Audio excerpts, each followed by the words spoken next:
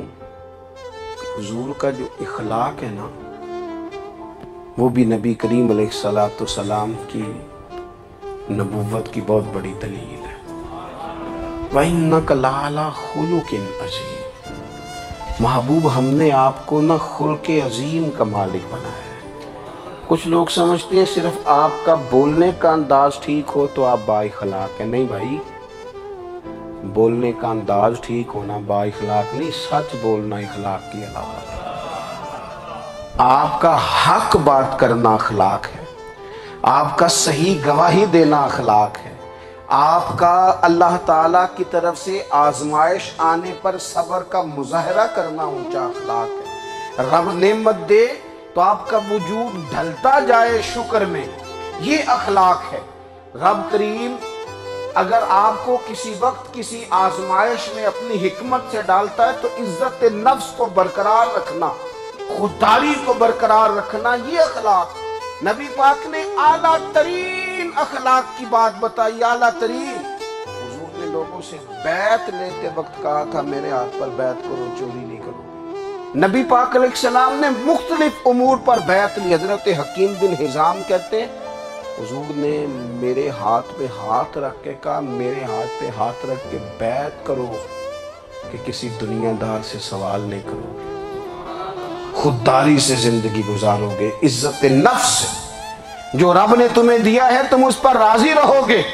لوگوں کی جیبوں کو ٹٹولنا، دوسروں کی دولتوں پہ راج کرنا، دوسروں کے مال پر نگاہیں ڈالنا اللہ کے حبیب نے پسند نہیں کرا۔ میں بیعت کرو کہ تم کبھی کسی سے سوال نہیں کرو گے، حد ہو گئی۔ نبھانے والوں نے پھر اس عہد کو نبھایا اور کمال کر دی۔ حضرت حکیم بن حزام گھوڑے پہ بیٹھے تھے، ہاتھ میں درہ تھا، وہ زمین پہ گر گیا، قریب غلام کھڑا تھا۔ حضرت حکیم بن حزام خود گھوڑے سے اترے، درہ اٹھایا، دوبارہ گھوڑے پہ بیٹھے۔ غلام عرض کرنے لگا حضور مجھے بتا دیتے میں اٹھا کے دے دیتا۔ آنکھیں چمک اٹھیں، فرمانے لگے کیسے بتا دیتا؟ اپنے رسول سے وعدہ کیا ہے کبھی کسی سے سوال نہیں کروں گا، کبھی سوال نہیں کروں گا۔ اللہ کے محبوب نے ہمیں اعلیٰ اخلاقی قدروں کی بات ہمیں سکھائی ہے۔ ہم دیکھتے ہیں کہ بڑی جلدی 2 4 5 لوگوں کے غصہ دلانے پر ہم ساری اخلاقی حدوں کو کراس کر جاتے ہیں۔ دوستو ہمارا ایک ویژن ہونا چاہیے، ہمارے ذاتی رویے بڑے معتبر ہونے چاہیے، لین دین کے معاملات کے اندر مسلمانوں کو بڑا صاف ستھرا ہونا چاہیے۔ ہمیں اپنی معاشی زندگی میں روزمرہ کے معاملات میں ہماری توجہات کا مرکز صرف اللہ رسول کی ذات ہونی چاہیے۔ رب کریم نے اپنی حکمت سے کسی کو کتنا دیا ہے یہ اس کی حکمت کے تقاضے ہیں۔ ہمیں اس نے جس رنگ میں جس حال میں رکھا ہے ہمیں اپنے رب کی رضا پر بہت زیادہ مطمئن ہونا چاہیے۔ اچھا پھر ایک اور بات، جن چیزوں کو ہم نے دکھ بنایا ہے نا یہ تو وہاں دکھ تھا ہی نہیں۔ مہینہ مہینہ چولہا نہیں جلا، لیکن کسی جگہ اظہار غربت ہے حضور کی اولاد پاک کا یا صحاب کا یا ازواج کا۔ مہینہ مہینہ چولہا نہیں جلا، لیکن یہ اخلاق عالیہ کا حسن دیکھو، اپنے گھر مہینہ مہینہ چولہا نہیں جلا، جو مانگنے آیا اسے جھولی بھر کے عطا فرمایا، کوئی دروازے سے خالی نہیں گیا۔ عزیز بھائی، اگر زندگی میں اخلاقی قدریں ہم اپنا لیں اور ہم تھوڑا تھوڑا کر کے اپنے آپ کو تبدیل کریں، ساری زندگی توجہ رہی کہ فلاں کیا کر رہا ہے فلاں کیا کر رہا ہے، تھوڑا سا گردن کو جھکا کے اپنے اوپر توجہ ڈالیں، اپنے آپ کو وقت دیں، حضور کے اخلاق عالیہ کی روشنی میں، تعلیمات حسنہ کی روشنی میں ہم اپنے کردار و عمل پر تھوڑی توجہ دیں۔ اس وقت بہت بڑی تعداد میں امت مسلمہ ہے، اور ایسا نہیں ہے کہ دولت نہیں ہے، دولت سے بھی سرشار ہیں۔ ہمارے ہاں بڑے بڑے انجینئر ہیں، بڑے بڑے ڈاکٹر ہیں، لیکچرار ہیں، ہمارے پاس بڑے بڑے ہاسپٹل ہیں، بڑا کچھ ہے، لیکن کردار و عمل کے بادشاہ اپنی زندگی تقوی کی روشنی میں گزارنے والے ان لوگوں کی تعداد کم ہے۔ اگر کوئی آج بھی سارے کام نیک کرے لیکن جائیداد میں سے بیٹی کا حق رکھ جائے تو پھر اس نے کیا میلاد منایا؟ اگر آج بھی جو 2-4 لوگ بیچارے اس کے زیر دست ہیں، ملازمین ہیں، ان کے ساتھ اس کا رویہ انتہائی سخت ہو تو اس نے کیا میلاد منایا؟ اگر آج بھی وہ برادری ازم کی بنیاد پر دوستیاں کرے اور چھوٹے بڑے کی وہ تقسیم رکھے، جسے حضور نے فرمایا کہ قبیلے تو تعارف کے لیے، ورنہ کسی عربی کو اجمی پر، گورے کو کالے پر کوئی فضیلت نہیں۔ اگر کوئی آج بھی اس برادری ازم کا قائل ہے پھر اس نے کیا میلاد منایا؟ اگر کوئی شخص آج بھی اپنے آپ کو مادہ پرستی میں پوری طرح دھکیل چکا ہے اور رضا الہی کا مسافر نہیں بنا تو اس نے کیا میلاد منایا؟ اپنی طبیعتوں میں روحانی تبدیلی اور وہ خاص افکار جو حضور اپنے غلاموں میں پیدا فرماتے، ان افکار کو پیدا کرنا، سوچوں کو بدلنا، سوچوں کو، نظریات کو بدلنا، اپنے روزمرہ کے معاملات کا جائزہ لینا کہ ہم کس طرح آگے بڑھ سکتے ہیں اور کس طرح ہم ایک بہترین امتی اور ایک بہترین مسلمان بن سکتے ہیں، اس پر توجہ دینا، یہ میلاد ہمیں سبق دیتا ہے۔ اللہ تعالیٰ مجھے اور آپ کو عمل کی توفیق عطا فرمائے۔ آخر دعوایا ان الحمدللہ۔